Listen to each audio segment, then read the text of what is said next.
Gündüz xeyirli olsun. 5 gün yağış, sel olacaq. Əhaliyə xəbərdarlıq. Üstəgəl işarəsini vurub kanalımıza abunə olun zəhmət olmasa.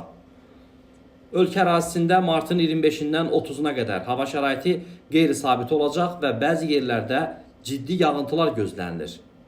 Milli Hidrometeorologiya Xidmətinin yaydığı məlumata görə yaxın 5 gün ərzində Azərbaycanın bir sıra rayonlarında, o cümlədən də paytaxt Bakıda fasilələrlə yağış yağacaq. Ayrı-ayrı ərazilərdə yağıntının intensivləşəcəyi, şimşək çaxacağı və dolu düşəcəyi ehtimalı var. Proqnoza əsasən dağlıq ərazilərdə hava şəraiti daha sərt keçəcək, burada yağışın qara keçəcəyi gözlənilir. Bu isə xüsusilə yüksək dağlıq zonalarda vəziyyəti daha da mürəkkəbləşdirə bilər. Sinoptiklər xəbərdarlıq edir ki, dəyərli izləyicilər, davamlı və intensiv yağıntılar çaylarda sululuğun artmasına səbəb olacaq. Nəticədə bəzi dağ çaylarında qısa müddətli sel və daşqın ehtimalı yüksəlir.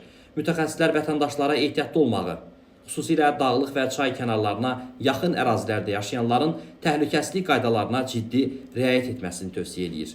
Hava şəraitinin qeyri-sabit keçəcəyi bu günlərdə sürücülərə də diqqətli olmaq, xüsusilə gecə və səhər saatlarında yolların sürüşkən ola biləcəyini nəzərə almaq tövsiyə olunur. Paylaşın.